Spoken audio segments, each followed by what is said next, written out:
Hello everyone, welcome back to Red Right Hand Forge. Today we're going to be working on a piece of billet. This is half of a billet that I made last year. The other half has already been turned into a blade. I really love the way that blade turned out. This is 32 layer, so pretty low level Damascus with a subtle ladder pattern pressed into it. It's 15N20 and 1084 steel, so there's a really nice contrast. On the other side anyway, there were no D-lams or separations. It just came out as a really solid, beautiful piece of steel, and I'm hoping we'll have the same luck on this side. I don't see why we wouldn't.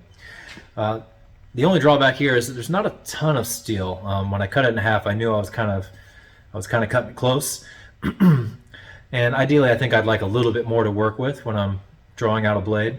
So I think through this process, this is going to be a little more likened to stock removal, meaning I'm going to draw this out, flatten it, and then probably grind out my profile from there, rather than shaping the entire profile on the anvil. I think that'll give me a little bit more of a margin for error, and when you're working with a minimal amount of steel, I think that's just a safer way to go. And I don't want to waste this nice piece of Damascus that I have. So yeah, hopefully this goes well. Let's get started.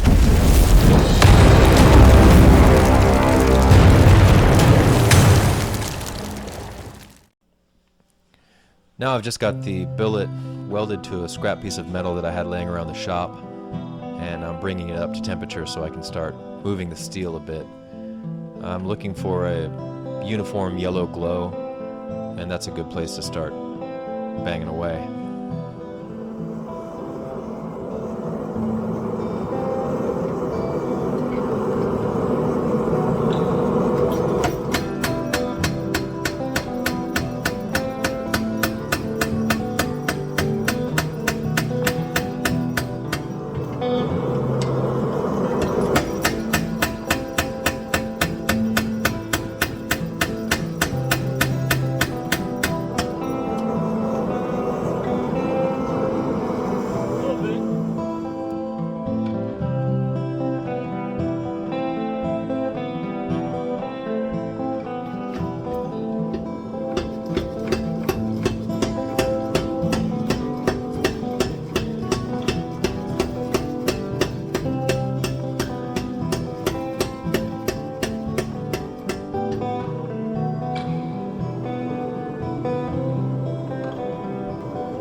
So here, as you can see, I'm just kind of alternating between the power hammer and the forge press. I like to use the power hammer for drawing out steel. I feel like I have a little bit more control over it. It's also good for tightening up seams. As you'll see, I'm turning it up on its edge periodically. There are no open seams on this billet, but I like to make sure I'm keeping kind of a relative height on the profile as I go along too. Power hammer works great for drawing out that metal. I'm trying to bring this out to about 11 inches total for this design. Scandinavian blades are not generally very tall in their profile, so it doesn't really have to be that wide. As you can see here, I'm actually starting to work out a little bit of a tang, just a rough tang. And a lot of this we're really gonna refine once we get it over to the grinder, and I'll probably use an angle grinder actually to cut off some scrap steel that we just don't need.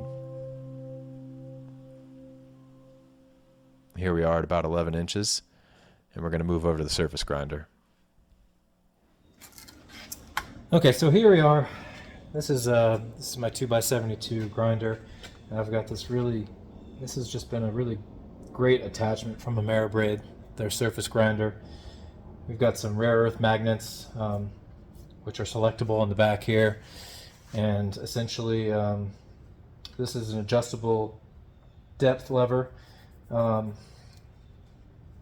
And as we pass it through here, we're just going to shave off the scale and get it to a uniform thickness and make sure both sides look pretty smooth, and that's a good place to start working your profile and your bevels.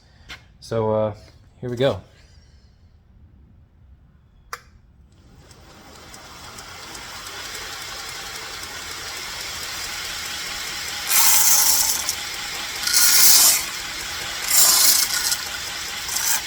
Want to make sure you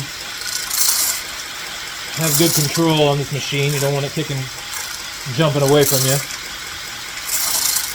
So we're going to keep going back and forth like this until it's really not scraping any more off. Then we move it in a couple micrometers. Is that right? Micrometers? Well, anyway, a very small increment. And I've got a little depth gauge here that'll tell me how far I'm going. I want to do about the same on both sides. Flip it periodically. Alright. We're just about done with our surface grinding. And we've got a relatively flat, uniform piece of steel. And this is actually a really good time to drop it into the acid etch. It's all going to get sanded off anyway, so it's not because we're finished or anywhere close to finished, but it's good. I like to get a good look at the pattern before I move on to any further profiling, because sometimes I look at a pattern and it just looks like it would be better with the edge on one side or the other. So I like to see it. I mean, we're only sanded down to 36 grit here, so it's not going to be anything close to what it'll look like when we actually finish the surface. But just to see where those waves are and those lines, it's kind of a good time to do that. So I'm going to drill a hole right in the center. All right, so it's not a very dark etch, so I'm not sure how much you can really see, but there is a pattern there. It's not super complex. It's pretty simple, but I like it. I like these low layer Damascus patterns. They're bold, and you can really see the contrast. So yeah, I mean, we're going to keep rolling with this, and next step is going to be finding our general profile and starting to work on some bevels. All right, so you'll probably notice I don't put a lot of energy generally into detailing a line drawing. This is a very rough sketch of what I want the blade to look like. I don't even necessarily recommend this method. It's probably is a good idea to measure and have a very detailed line drawing on your steel before you start profiling. But I never do it that way. I get an idea of the balance I'm looking for, general size and shape, and then I kind of let that happen organically as I grind and cut away. Obviously we have a lot of steel to cut away here, and where this tang comes in. You want to be very careful cutting out around your tang, because as you grind and you change the shape of your blade profile, you might find that you wanted a little bit more tang on the top or the bottom than you initially anticipated. So be very careful digging into this area in the beginning. Once you're sure about the blade profile, then you can kind of get an idea of where exactly you want this tang to start and stop. So be careful of that. But since this is so much steel, I'm not going to go right to the grinder. I'm just going to get my I'm going to get my angle grinder out and just kind of chop off this corner and maybe a little bit here and along the spine as well. And then that'll leave a little bit more short work for the 2x72 grinder. Always wear your eye protection when you're working with an angle grinder. This is one of the most dangerous tools in the shop. Be careful not to infringe. You can't see the line drawing. It's on this side right now, just because I need to look at it. But be careful you don't go too close to your line. You know, you can always shave off more with the belt grinder after you get this. So I'm not getting really close. I'm just kind of saving myself a little bit of work by getting rid of these big chunks that are going to go away. There we go.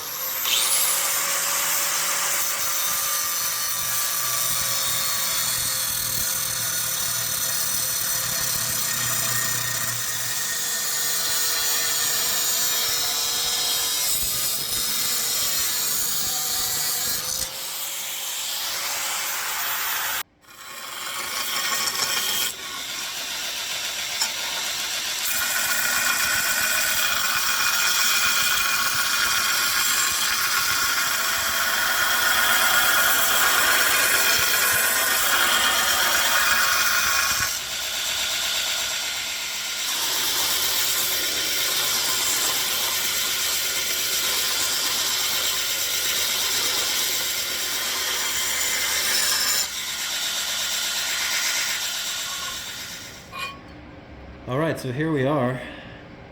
This is our rough profile. Well, not so rough. This is our profile. You can see I didn't really follow my lines to a T, but we got pretty close. This is this is what I would consider to be a Scandinavian style. A little on the big side, at least for now. The old saying is there are no mistakes in knife making, only smaller knives, and that tends to hold true. So it's not a bad idea to start with a little bit bigger than you expected, and you know, if you do make some mistakes along the way, it's good to know you've always got a little bit more to work with. But if we end up with a blade this big, in this shape, I'd be really happy with that. Before we really get into the true bevels, what I like to do is kind of take the edge of the blade down to about a dime thickness at not quite a 45-degree angle, but just a steeper angle along there, and that kind of gives you some place to work your bevels into. So you'll see I just kind of bring this thickness down. Right now I guess we're about a little bit more than 1/8 of an inch thick.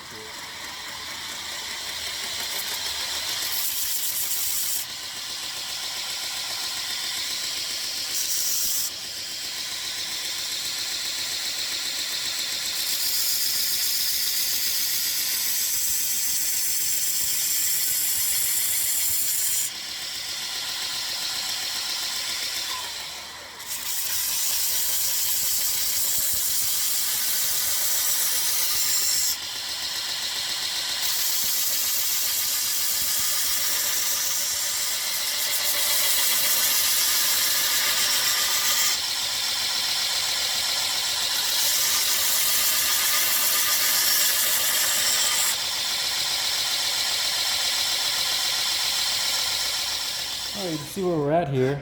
To me, that looks really good. This is a good place to start.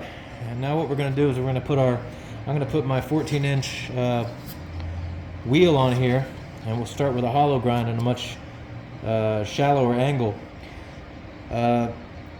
This grinding in your bevels is really one of the most difficult, in my opinion, one of the most difficult parts of the process to master, and I have not mastered it. I don't know anyone who really has mastered it.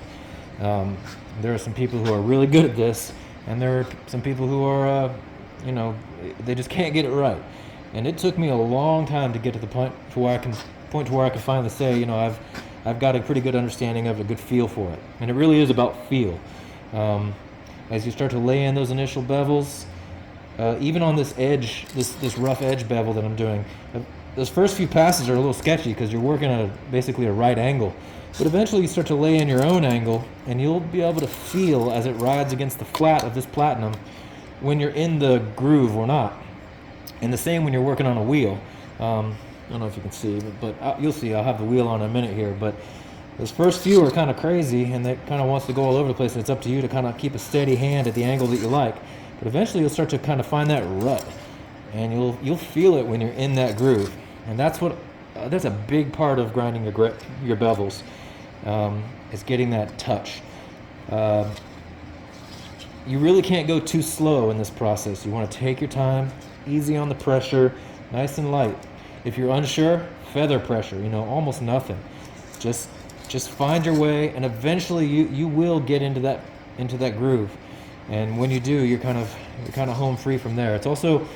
It's very important to make sure. I have a bad habit, and particularly in my earlier works, I had a bad habit of getting too narrow in this area, and then the blade getting wider here as I go out towards the tip.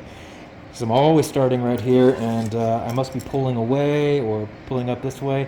You want to make sure you're laying flat against the surface of your wheel or your platinum, and make sure you're keeping even consistency throughout the length of this. You don't have to start from the back. You can start from the front and work your way forward. I've seen people saw at it with success. I generally start back here at the ricasso and work my way through it. Stance is very important. You kind of want to make sure that you're also mirroring your stance properly, so when you switch sides, your feet are like a mirror image of each other. So you've got the same shoulder position and body position in relation to the front of the belt here. And I kind of use my body rather than using my elbows or wrists. As I'm moving the blade back and forth, I kind of rock my body. That way I'm keeping everything kind of solid right here from my elbows out.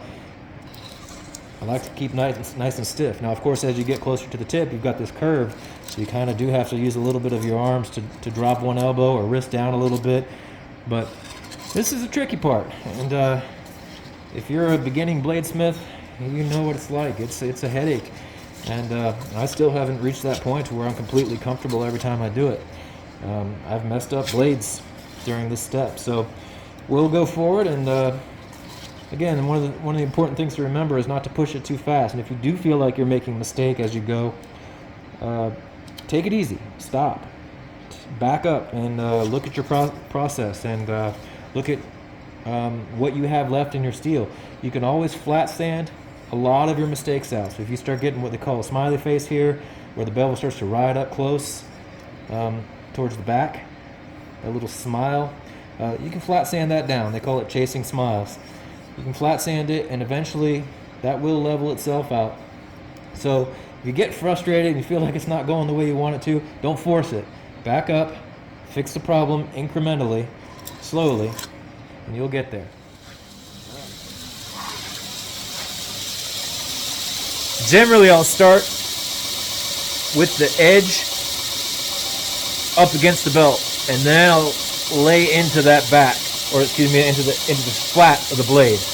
I don't like to just start by pressing the blade right up against the belt, because what's going to happen is you're going to end up chipping into your bevel and sanding on the flat part, which you don't want. So I'll kind of roll it in.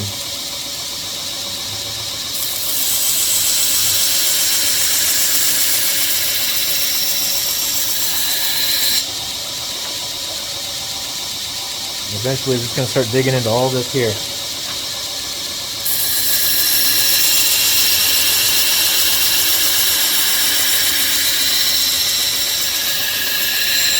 I'm barely putting any pressure on there. You want to make sure you're trying to keep this as uniform as possible. You'll see I'll make some mistakes as I go, and you'll see little humps and valleys in here. But you want to try to stay nice and steady and uniform. You also want to make sure you're not tipping this way and that. Keep it nice and flush.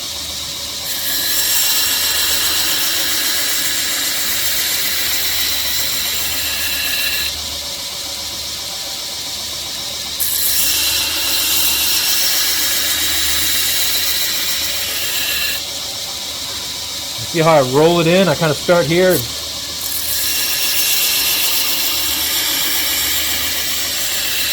That's another reason why you leave that dime thickness when you're laying your rough edge in. So you have that extra steel to work with. You can kind of set it, lay it, put it up against the belt, and then kind of lay into your groove.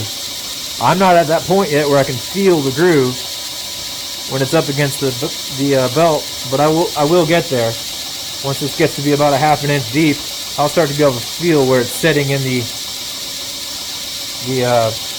radius of the wheel.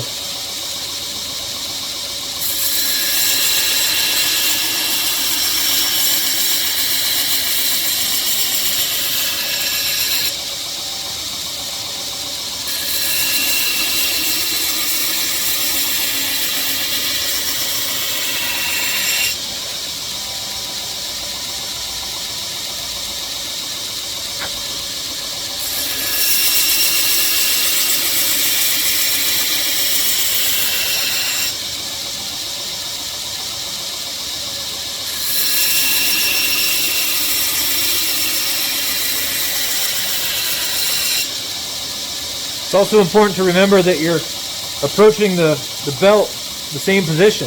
You don't want to come in here on this side and then switch over and be working up at the top here. You want to make sure you're approaching right at the same part of the radius.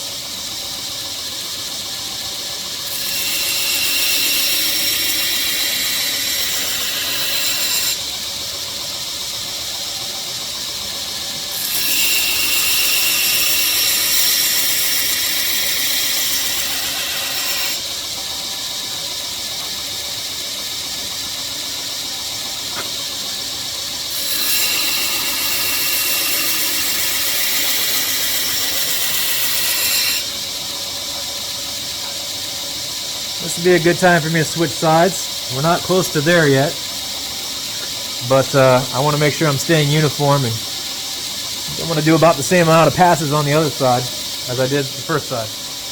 And we're going to go up a little farther.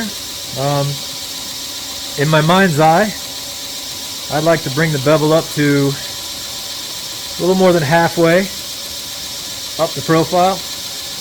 And as you go up higher, it does get a little more tricky because you've got a lot more surface contact with the wheel. A lot more can go wrong. Stay steady, stay on the path, and eventually you'll bring that bevel up where you want it. Try to keep it uniform on both sides. So far so good on this one. Knock on wood. So, those of you who are following along may have noticed something peculiar about this process. I told you in the intro video that this channel is going to be all about making mistakes and learning from those mistakes. I'm not perfect in any respect, and I've made a pretty big mistake here. I've gotten to the point where I'm already starting to finish out these bevels, but I never heat treated the blade. Just completely forgot. That should have been one of the first things I did. Well, I mean, I like to lay in a little bit of a bevel, but not much, before I do my heat treat. So yeah, we've got to normalize and quench this steel and turn it into hardened steel.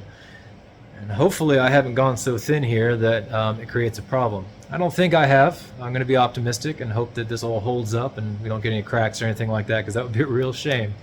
Because I'm really happy with the way these bevels are coming out. But yeah, I jumped ahead of the game there. So the next thing we're going to do is we're going to bring the forge up to temperature, and we're going to heat treat this blade. And then hopefully we won't suffer any catastrophic damage, and we can get right back to doing what we're doing. I'll have to clean scale off all over again, and but the bevels will still be there. I'll just have to clean them up. This is my heat treating process. As you can see here, I'm going into the quench after 2 normalization cycles, which I did off camera. At some point we'll do a full video on my heat treating method, but to summarize, essentially what I do is I normalize the steel, which means I put it in the forge and bring it up to about 450 degrees Fahrenheit, or just past the point of non-magnetic. And then you bring it out, let it air cool down to room temperature. And I do that twice, and that'll normalize the molecules in the steel. Then I go in to quench. I do the same thing. I put it back in the forge, bring it up to that same temperature, maybe a little bit higher for a little bit longer, but not much, past non-magnetic, and then you pull it out and drop it into the quench oil. I'm using Parks 50 quench oil here. Once that stops smoking, as you can see, I'm keeping it moving to discourage any air bubbles from forming on the steel as it's cooling in the oil. I'll put it between these steel plates, which you can see in the background there. That'll just encourage it to remain straight as it cools down. Once that's done, I'm going to put it in the heat treat oven for about 2 hours. I leave it at 425 degrees, let it cool down to room temperature, and then do it again. That's tempering, and then after that you're pretty much done with your heat treat, assuming you didn't have any issues along the way, and you can get back to grinding. I think it's pretty damn straight. I think we've done a good job. And we'll do a little file test here to see if it's hard.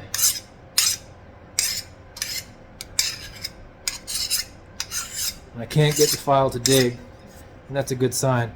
Sometimes I like to do is go all the way back to the tang where it probably wasn't hardened. That's where I'm holding it with the tongs, and I don't even have that glowing all the way. And I'll do a little comparison. And you can hear it and see it. That's where the metal is still a little soft. When you get up to the top of the blade, nothing like that. It won't catch. Alright, so this is good. You can also see that pattern has really come out.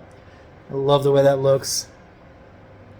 This is starting to look like a really beautiful blade, and hopefully we'll maintain that trajectory. So now we go back to the grinder, clean off all this slag and all this scale that we just put on there, and get back to where we were before, but this time with a hard blade.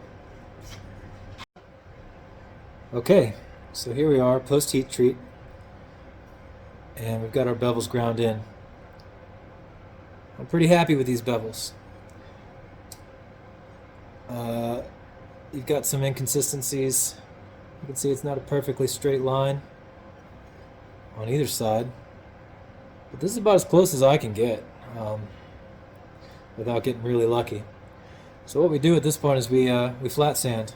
That'll take off all this scale, first of all, but it'll also make this transition from bevel to flat more uniform. And it'll take out some of those inconsistencies. Just kind of blends it out. But all in all, very happy with this these bevels, and looking forward to moving into the next step. So, all right, hand sanding. Well, there are a lot of videos out there and a lot of different methods to approach this.